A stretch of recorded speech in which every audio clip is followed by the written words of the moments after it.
Okay, I think I'm on. Here we are. Hey guys. Hey everyone. Thanks so much for attending this.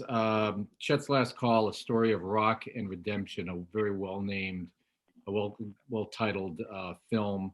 My name's Chris Porter from One Somerville, and I'm also here with Dan Vitale, one of the filmmakers.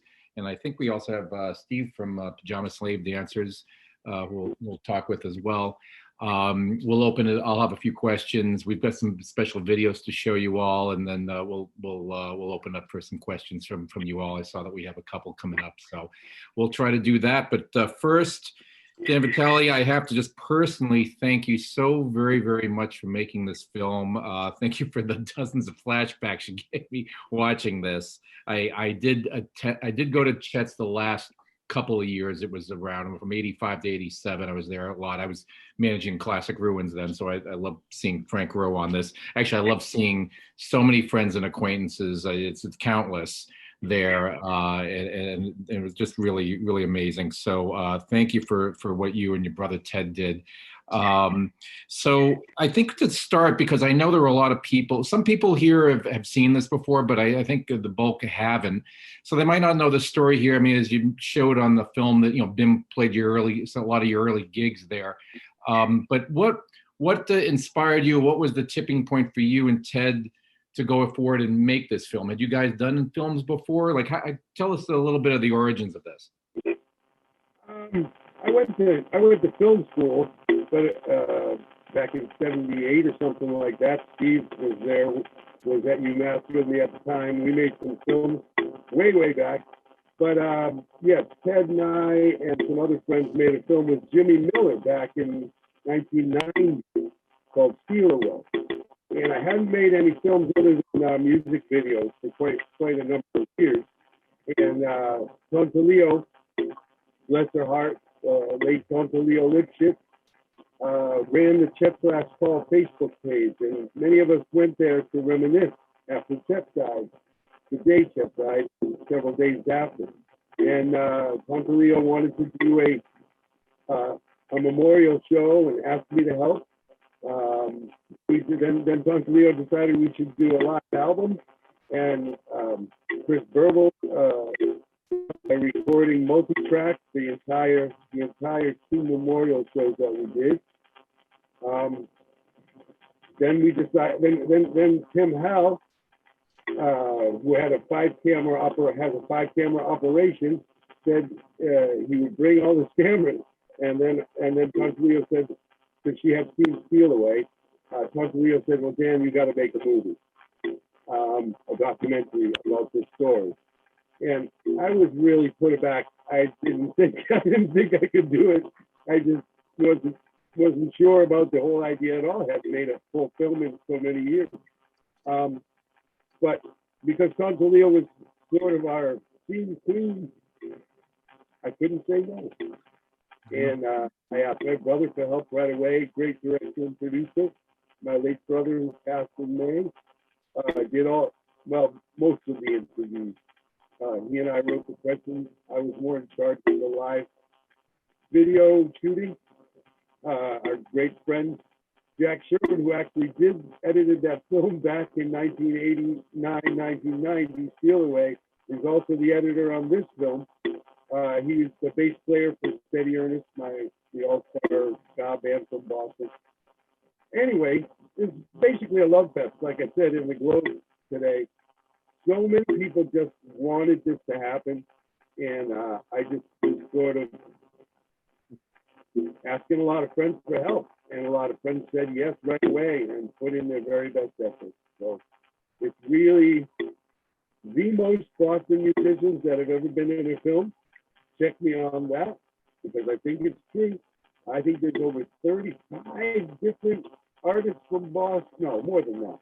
I don't know. There's probably 100 when you include all the band members. But that are interviewed, there's over 35. And it's the people who cared too.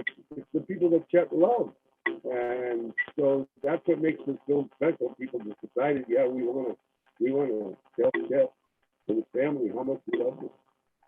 And how long was the whole process? How long did it take you to start to completion? It was hard. It over 3 years. We did a lot of film stuff. I really wanted to get Rich Gilbert, but he lived in Nashville, Tennessee. And so it just seemed, because he had such a connection to the place too, that I sent a crew to Nashville. That's just one example. Sent a crew to LA to do Tim from the Boss Homes and the people who worked at the door at Chet and the sound man, etc. were all in LA, so we did a shoot there. It sort of grew as it went on. We went to Woolly Mammoth to get Dave Minahan. So there was a lot of shooting days, which makes things go a lot longer. But 3 years, basically 3 years. There's also, we had a half an hour version, and we still do. And our editor Jack thought we should leave it at that, and I really didn't. So I actually went to LA myself to beg him to finish the film with me, and he agreed. So yeah, 3 years altogether for this 84-minute version, which is the one I'm satisfied with. Well, yeah, because I mean, it was very ambitious what you did, and it's not. I mean, you had some footage there, and I know one of the questions Patty Moore asked, where did you get all the stills and clippings? I'm wondering even with some of those film clips, because there's probably not a lot of filming that had happened at Chet's. So you must have had to scrounge around and put up an open call for stuff. Exactly, I put out an open call, and honestly, loads of stuff came in. But then when we showed the film at the film festival in Cape Cod, the Woods Hole Film Festival, a lot of people saw it. And then when we showed it in Arlington at the Webster, and then the Gravel, and stuff just kept coming in again. So that's why this version that you saw tonight has a lot more things like flyers and posters that weren't in the other version. But yeah, things still come in. My editor Jack doesn't want anything else ever again. But I could tell this has been a bit of an evolution, because this is my third time seeing it. I saw one of the Brattle showings, and I love it because I just love seeing this. And every time I see it, I see sort of something new, because there's just so much, material and all. So I enjoy it each time. But I was, I was touched. All the people that we saw on there. Also, I'm very touched, and I'm glad. I'm sure this was an addition to. My condolences to you and many of the people who are on the call here for the people we've lost. I mean, I'm going to say all the names that people who contributed and participated in your film. It's very, very bittersweet to see, but I'm glad this got out. Yes, yeah, that's part of the importance of it. Is I guess in many ways we did it just in time. I don't consider there would have been the film of this substance without Joe Harper, without Chet's brother Jimmy, so Reno, on and on, Kevin. A lot of people have passed in these 5 years. I guess they're old, but this is the way that we can all remember those times. Absolutely, they're important times to remember. It was, and also seeing, while we hope it rises again, of course, but also seeing all the scenes from the wonderful One Somerville, which I'm part of, and you played for so many times, and also it's great that you were able to do a lot of the interviews there, and then have those tribute shows, release shows. That means a lot to people too. So the interviews are shot in 4 different areas of one, and of course all the live stuff you see is at once. And we did a set. Tim and Nicole helped me design the set. Basically just after the wallpaper. At Chet, we made 2 large things that repeated the wallpaper, and then Fudge, who I forgot to mention, who's passed recently as well and worked at the Once, was a fantastic artist, as well as the drummer for Dogzilla. Remade the Chet sign that you see in the movie, and it's almost perfect. It's larger, but it's almost perfect, and it's in so many of the shots, and it really helps you feel like you're there and the fact that the ceiling is torn out.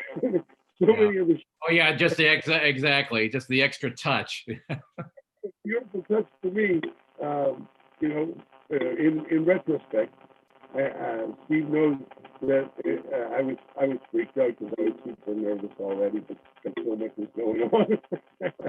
But it sort of made the film, and bless his heart. By the way, I think we should let all the people know. You know, what it's. I mean, I hope everybody can hear Dan okay. We were having a little trouble earlier. He's sounding better now. But Dan, you're off to a rather exotic place right now. Do you want to share where you are? Near Panama, right? For the last 19 years, I spend most of the year here on the Caribbean side of Panama on a small island with about 1,200 people, but it's the size of New York. It's not a small island. It's beautiful. A lot of it is nature preserve, I guess you call it. So we have sloths and iguanas and monkeys in the yard fairly regularly, and beautiful, super clear water out front. I love it here. I come home to tour. I mean, for the last 12 years or so before this lockdown, the situation. And I sure miss it. I know we all do. Yeah, you don't miss you don't have to miss the snow, and if you have to find a place that's a nice place to be during a pandemic, I think you got it, Dan. It sounds good. Everyone says in the thread, I feel blessed every day to be here. So right on. Well, I've got a lot more points to talk about, but we've got a few videos. Speaking of one Somerville, we've got a few videos to share with everybody. These are some outtakes. These are some videos that haven't ever been seen. First one from Dogzilla. Dan, you want to talk a little bit about this as an intro? This was one of the reunions we got together for the Chet film. This one's dedicated to Fudgy, who's his past, the drummer, Dogzilla, two-headed baby. All right, here's Dogzilla.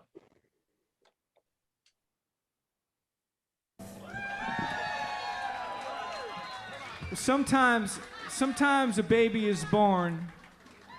Sometimes you have a little brother or sister and they're born with psychic powers, right? That's not so good. Now sometimes you have a little brother or sister and they're born with two heads, and that's not so good. But sometimes you have a little brother or sister and they're born with two heads and psychic powers. And that's what this song is about.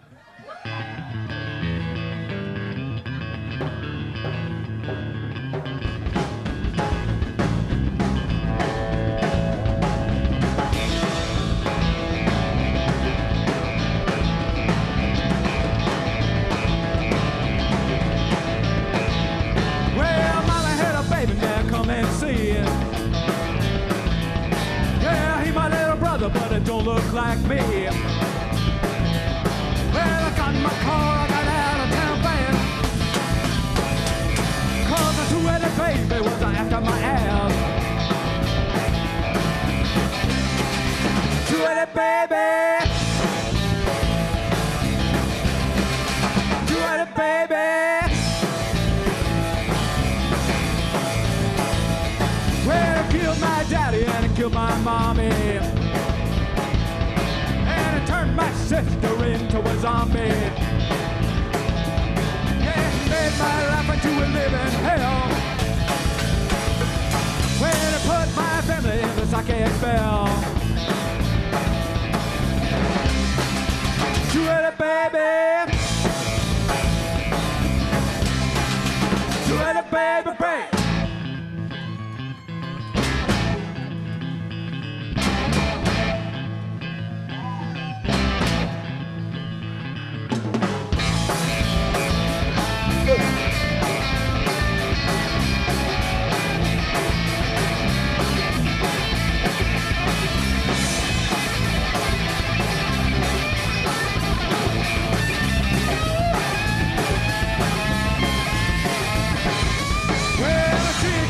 Because I had two heads. Yeah, Johnny Meany, you gotta wish that he's dead. But I was on the phone with the United Nations, trying to work out my plan with domination.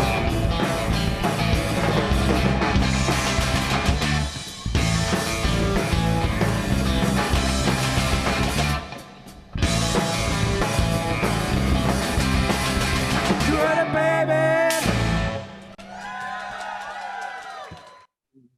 All right, Two-Headed Baby, Dogzilla. Great to see those guys. What a fantastic band. They still sound great.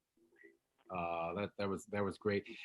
Dan, I wanted to touch a little bit. I was really touched by certain points you hit because, like I said, my time going to Chet's was kind of limited, like the last couple of years. So at those days, I managed a Classic Ruins, who I kind of knew, but I knew that Chet liked him, but I didn't know how much because I was a lot of people made the point about Chet's gruffness.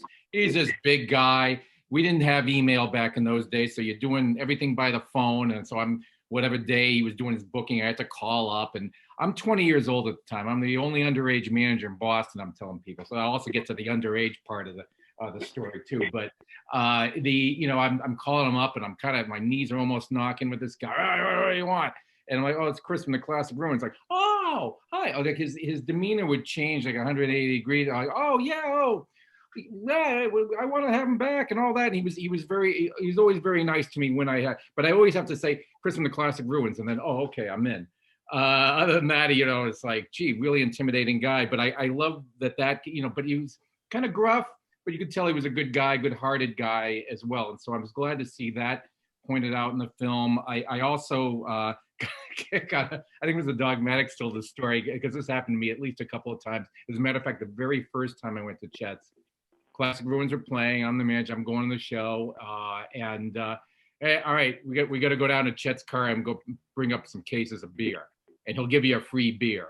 I'm like, all right, you know what? I'm just going with the program here. It's kind of a shady looking place. It's my first time there. It's in '85, but you did feel safe in there. Once you don't go to the penalty box, don't go around the corner, those shady people. But if you stayed where you were, and all the creative people around there, it was you felt safe. It felt really, really good. So I love that all of those points were mentioned there. And then I will say, even though it was maybe not too legal, but I also was kind of blown away. I probably shouldn't be surprised, Dan, but of how many underage people there. I knew the Bosstones were underage. I know I was, but I don't think I realized that many underage people were going there. But I should probably not be surprised. But it was I have and like I said, seeing this film has jarred up some other memories I've even been thinking of in years. Bands I'd seen there. I'd seen Harlequin there. I'd seen Condo Pygmies there, among others. So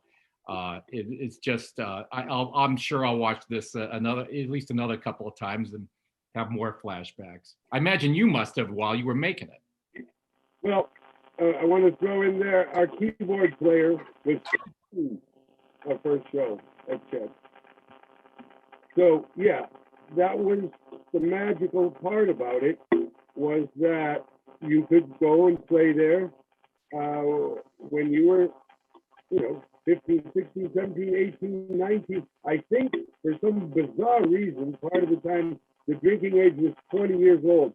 At least that's what it said on those tickets for some of the years. It makes no sense to me. I don't really recall that. It went from 18 to 21. I certainly remember that. I know what happened. It went from 18 to 20, but for some reason, the state of Massachusetts, unlike most states, maybe because it was the end of a fiscal year or something, they changed it in the middle of the year because this was a pain to me. I had friends in my class who were of age, but I was born in September, and I was not grandfathered in, so I had to wait a whole other year. And that's why, so some of my friends who were 21 or my grade could get into Chet's fine, but technically I was a few months off. So that's what was there.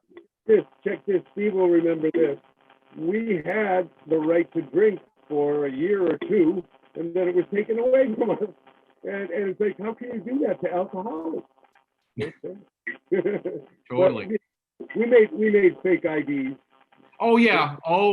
I had a whole science to it. I got to see a lot of shows that way. It usually worked, not always, but so Bim Skala Bim, my memory is I get, I didn't go there in the early days because you guys got quite popular there, and I remember seeing you much bigger venues and all. So were you only playing there like the first year or two at Chet's, or did you guys play throughout the whole time? And because I didn't remember, because I remember you guys were playing the Channel and the Rat, headlining the Rat and everything.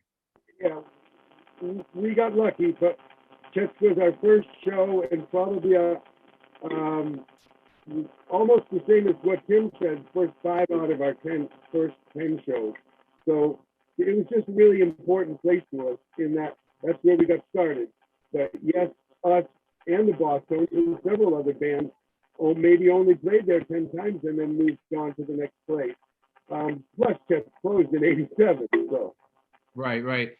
Speaking of bands who have and because we're going to get to their video right now, Steve Westfield, are you here? If you can unmute yourself, feel free to join us. Hey, Steve. How you doing?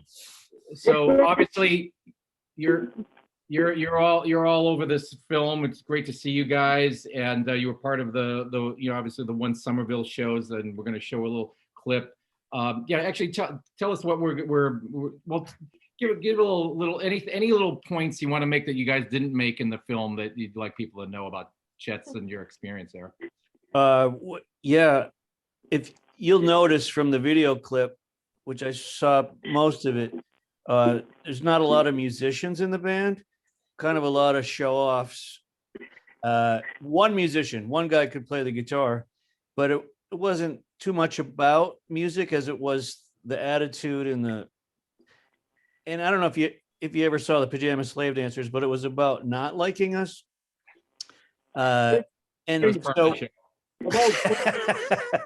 and the great part about Chet, because nobody else would have us play, was that he understood that, he got it, and he liked it. That it was ridiculous, but I think it's good for you to be ridiculous. And spread that around a little, but I think that's what this tune is. If it's farm rap, we milked the idea that we were from out of town.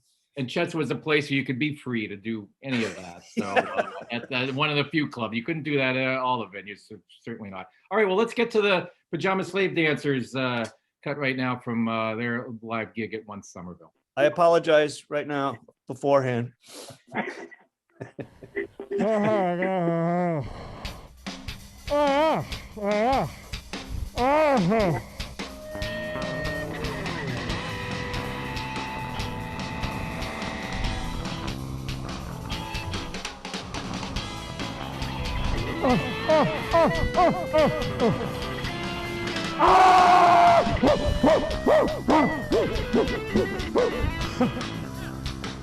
That's not bad. Brothers and sisters, you feel pretty funky? Let yourself loose now.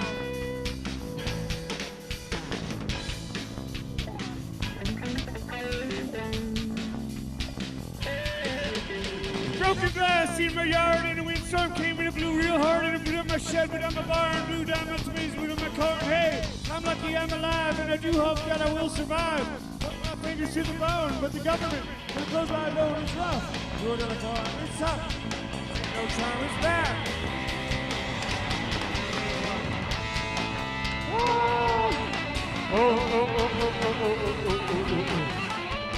You get a little older, you go into town, but all the dudes laughing, all the guys around you swinging somewhere, but you get hit.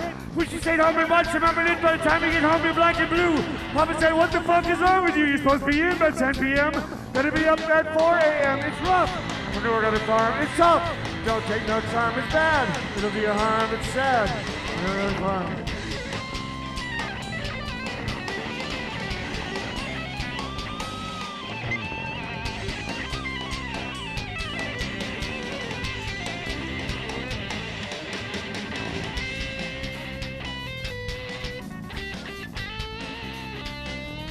Bring it down, bring it way down. How much time do we have left? Oh yeah. This is a song called Farm Rap. I know you can't hear us, but we're from Western Massachusetts. And hey, look! Ceiling! You get a little lonely. You get a little lonely when you're out in Western Massachusetts by Springfield and Holyoke. You know what I'm talking about? So you head out to the barn at night. You with me? You with me? Oh yeah, you're with us. All right.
You get a little older, you go into town, but all the dudes laugh and all the guys down, you swing at someone, but you get hit.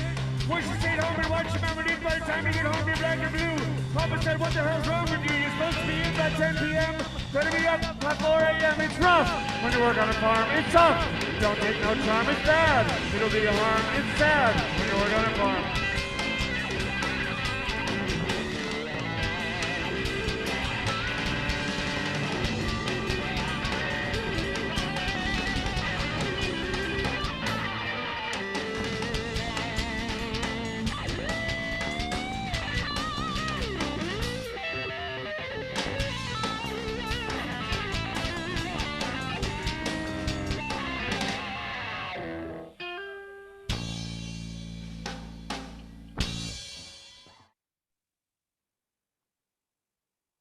All right, for those of you who saw the Pajama Slave Dancers, there was a little snippet of what you would have been in for, and I could just see watching that I can just feel JJ Gonson's, our dear JJ's blood pressure going through the roof. But I'm sure everything was all right in the end, and that was a good time. So cool, Steve. Good to see you guys. Do we still have Dan here? I can't find Dan. I don't see him. I think the Pajama Slave Dancers kind of scared him off. There you go. He couldn't. He couldn't take it exactly. Or Panamanian officials just had, okay, that's enough of that. All right. Well, maybe we'll have him in a little bit. We do have a couple more videos to show. I was going to ask him a couple more questions, but you know what? Maybe this is okay. Maybe this will give us a little break time, because we do have two more videos. Also, speaking of Dan, his band, Bim Skala Bim, and the Dogmatics, both playing at one of the Chet's reunion shows. So I'm just going to, you got to love live TV, or live stream TV in this case. You never know, your guest of honor isn't here, but Steve and I can talk, so it's all good. All right, but why don't we go to the, thanks. Let's go to the Bim Skala Bim and Dogmatics videos. So more from the live relatively recent live shows, and then we'll wrap it up in a little bit. One more song. We only got time for one more song. We don't want to fuck things up. All right, this one's called Pretty Pretty Flowers, because we're waiting for the spring, and here it comes.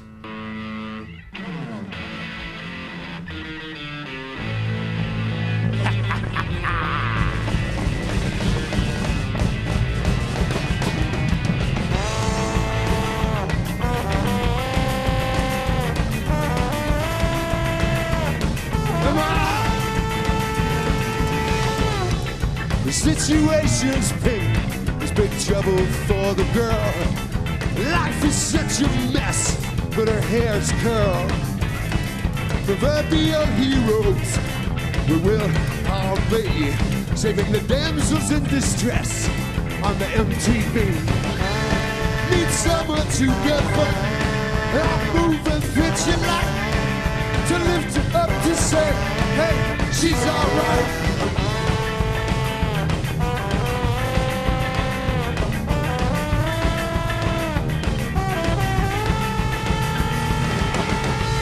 Oh, the dialogue you have, that got cut.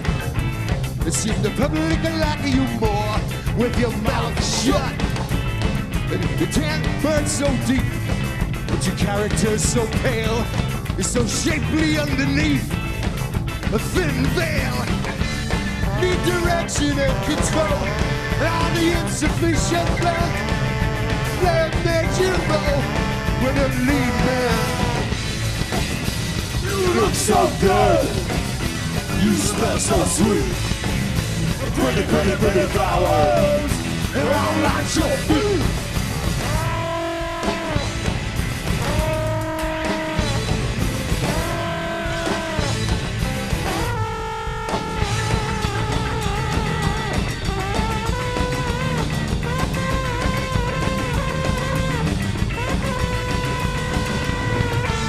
You need someone to go for. I'm moving picture like to lift you up to say, hey, she's alright. Need direction and control. The insufficient plan. Plan makes you run. You're the lead man. A real hero. They will all be saving the damsels in distress on the MTV. You look so good. You smell so sweet. Pretty, pretty, pretty flowers. They're all at your feet. You seem so scared. You look so mean. That's when the ratings begin to be.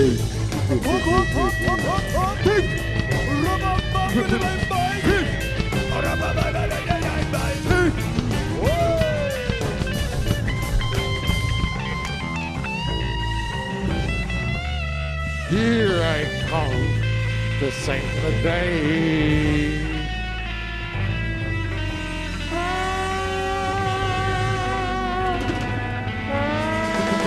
Thank you.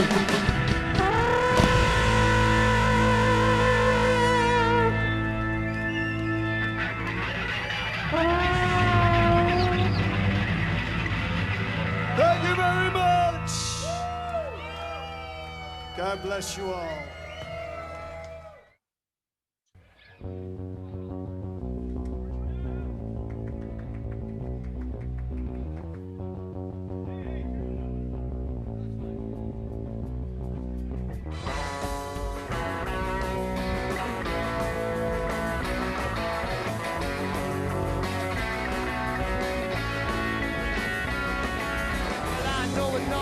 Sister Serena, there ain't nobody that's cleaner. She's 5'1", weighs 155. If you have a former catch, you wish you were lying. Sister Serena, Sister Serena, there ain't nobody cleaner than Sister Serena.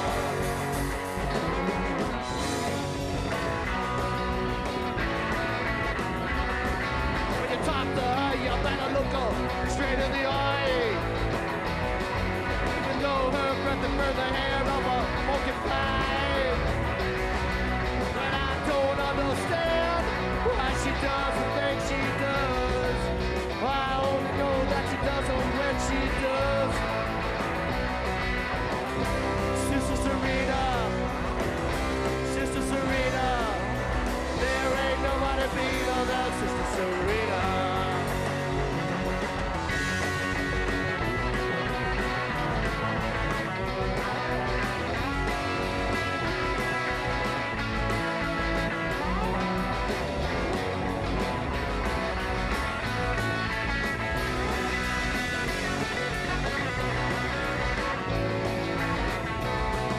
She grabbed Stephen Mason by the hair. She slammed his head against the board. She said she was sorry. Then she slapped him around some more. I don't understand why she does the things she does. I only know that she does them when she does. Sister Serena, Sister Serena, hope next year that I get Sister Lorena.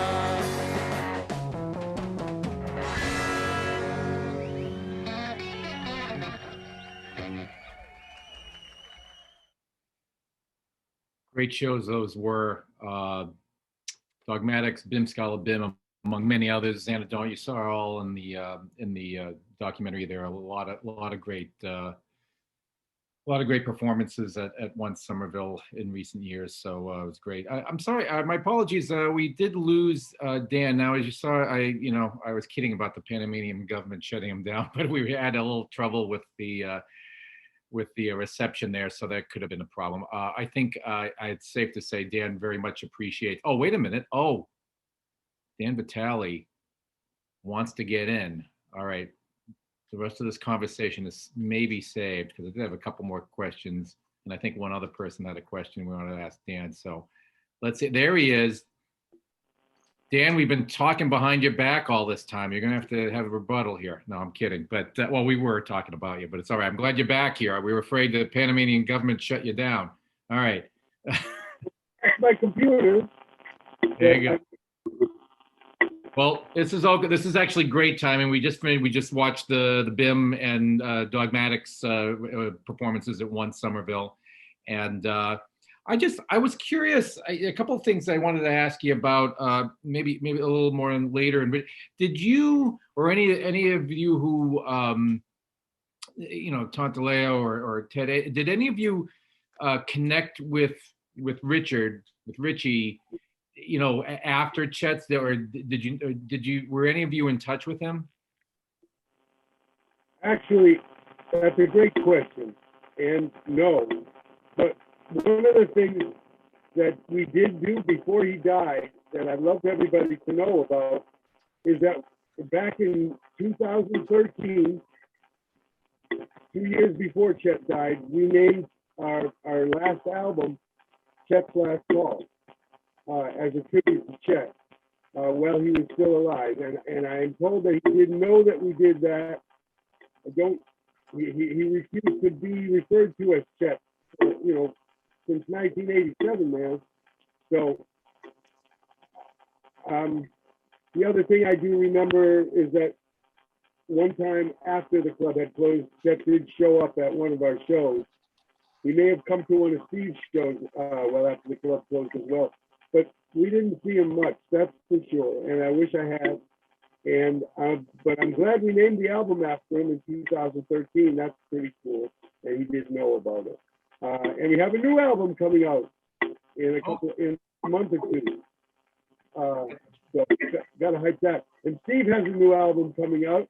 And Dogmatics have a new album coming out. The Neighborhood put out a new album. Boss Tones have a new album coming out. I'm on the new single. We are still alive, baby. What a time. It's true. I mean, not to take away, I hate saying, like the good old days guy, but it's true. Like so many of the bands or the musicians of that era so many are still doing it, still out there playing, sometimes in the same band, sometimes others, but it's really warms my heart to see that. I don't think necessarily see that in all the eras. So it's all those 80s, 90s bands still doing it. Yeah, it's not always the same band name, but loads of those musicians are still out there playing music in different band names, even more success and so forth. But yeah, it's just amazing how many of us have been, having fun with this for I think it's 38, 39 years, whatever. Why not? Keep doing it. Well, I think in the old days, people would have been like, well, I'm too old to do this. And our generated, later baby boomers and the Gen Xers were like, fuck that. I still want to do this. So we do it. It's all good. Somebody, I think Sean McNally asked, maybe some Chet's trivia. I don't know if you know the answer to this. Do you happen, because I guess they said September of 87 is when it closed. Do you know what the last show was there? No. Steve? Steve, you can chime in too anytime if you want. Okay. Hey, Steve, is this year your 40th anniversary for Pajama Slave Dancers? Yeah, it's been 40 years, believe it or not. 40 years. So when Steve started 40 years of clearing rooms, right, Steve? Is that it? I was a fan of Steve from the start. He was in a band before me. I used to go and film his band back before I was in the band. That's how long we go back, right, Steve? Well, I think you lived across the hall from me at UMass in 78. Right. Yeah. And what? So is the Pajama Slave Dancers started in 81 or 80? What was it? Yeah, 82 probably, something like that. Okay. Right, because 39 years for them and 40 years. Yeah, so it's 82 for you and 83 for me.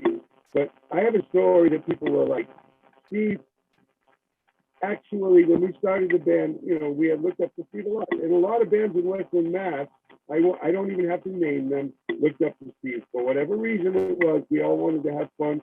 And Steve made us feel like we could all have a band. And it's a serious thing. And he does.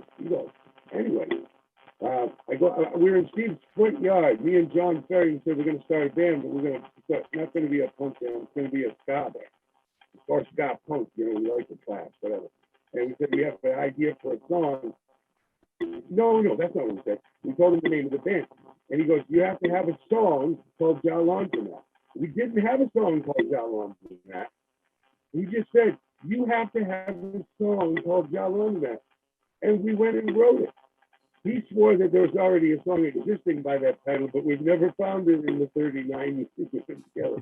We wrote that song because Steve said we had to do it. It was our first hit. Well, it's a song we still fucking play every show if we can't get out of it. You know, one other, that's great. That's a great story. I was going to say too, this is a random thing, not about that, but I also remember, and I'm having flashbacks to little, you know, tidbits I'd read in the Noise or Boston Rock or whatever. And I'm wondering if you guys remember, it was one of the Chet's Last Call got name checked on like one of those detective shows that Robert Urich was in, I think. But it wasn't Vegas. What was the other one he was in? Somebody want to chime in? I don't know. He was like, oh yeah, let's go to Chet's Last Call for lunch.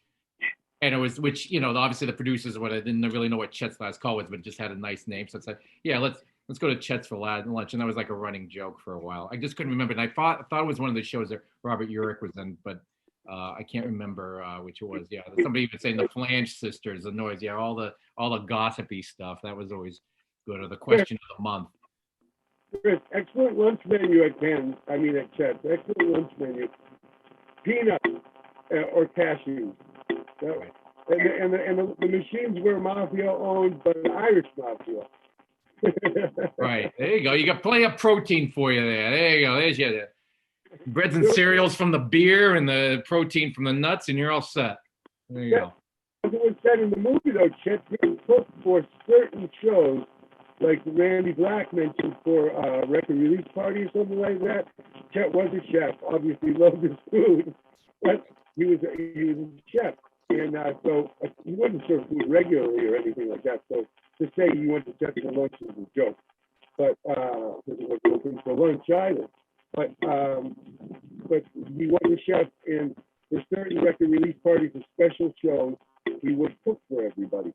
And I remember that actually. Yeah, because I remember that for some other bands that food would come out. Yeah. Sean McNally, by the way, thank you for the Spencer for Hire. Spencer for Hire. Name check Chet's. You know, there you go.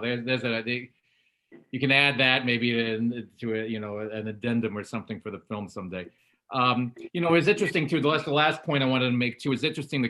I mean, obviously many characters of, you know, different walks of life going in there and all. And certainly we said a lot of young kids, but it was interesting that, you know, I do remember seeing Jimmy Miller hanging out there a number of times. I mean, you know, maybe it's for the drugs or whatever, but he was there. You know, Peter Wolf. I mean, you would see such, you know, such a, you know, rock royalty wouldn't be afraid to show up there either. They felt comfortable there too, honestly. Jimmy was my friend, and he produced some stuff for us, but we just wound up being friends. He would come to my house actually to just drink rum and smoke weed and dry out. Wow, great. Didn't know that. But he was comfortable. Lots of people were comfortable. So that was, we tried to touch on that in the film too, because it was a real thing. Like, once you were in there, it's like you were okay. We all sort of knew how safe it was, because many of us were underage and we knew that nobody was going to buck us. Yeah. The story not told in the film, and I'll tell it right now. And if you look at Reed's Mafia history books from Boston and so forth, right around '87, not right around, in '87, and one of these band members, Dax, mentioned that there was shootings right in the North End, very close, maybe even right out front somewhere. But it had a lot to do with when the fact that the Italian or Sicilian mafia from the North End let Chet, and a very, very Irish man from the project of Charlestown, have a club, was because there was a what do you call it, a truce between the Italian and Irish mafia. That ended in 1987. Oh, interesting. Okay. Well, Be a story that we didn't touch on in the film, but that's what happened. that's it. Interesting. Well, there you go. It was a turning point. Hey, we're gonna have to wrap it up in a sec. I just wanted to mention to folks, if you wanted any info or want to be in touch with Dan, ChetsLastCall.com is the film's website. We had a great crowd. I mean, we had, appreciate, we were close to around 100 people watching the screening, and a lot of you sticking around. So we for our conversation here. So we appreciate that. Dan, any final words? Anything else? You work. Obviously, you gave a plug to Bim, so you're still busy with music. Thank you so much, everybody, for coming. 100 is pretty good. We're just getting started with the OVV. You know me. Everybody's down with the OVV. So we need a place to go. They won't let us in the fucking club. So this is something. Thank you so much for coming. I do have another film, another Vitale Brothers film. We just finished it last week. It was shot at the Once last year in 2019. And it's called the New England Ska Summit, that features a band from each of the New England states. And JJ helped me with it as usual, and it came out really well. Please try and tune in. It's coming out this spring. It's finished. Yep, I'm looking forward to that. I know about that. That's right. Thank you. And folks, as you sort of touched on, Dan, once, obviously we don't have a brick and mortar home, but we do have a virtual one, Once VV, Once Virtual Venue. We have a YouTube page. Please check that out. All of our programs are archived on there, and all upcoming ones you can see there. Also going to Once Somerville website. We'll also have plenty of info what we're all up to, as well as our merch and all that stuff. So anyway, thanks so much, everybody, for joining us. Have a great night, and be well. Love you, Chris. Love you, Steve.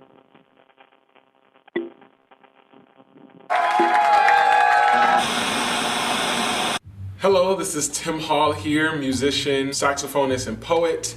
I'm here at Once and just need to say how important it is to support the local arts and local businesses.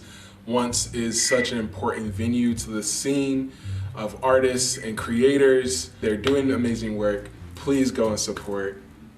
See you soon, Tim Hall. Out.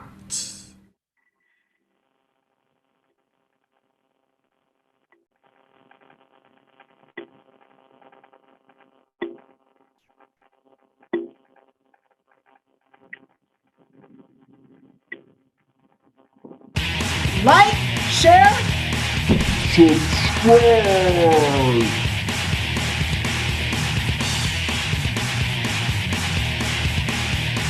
Subscribe.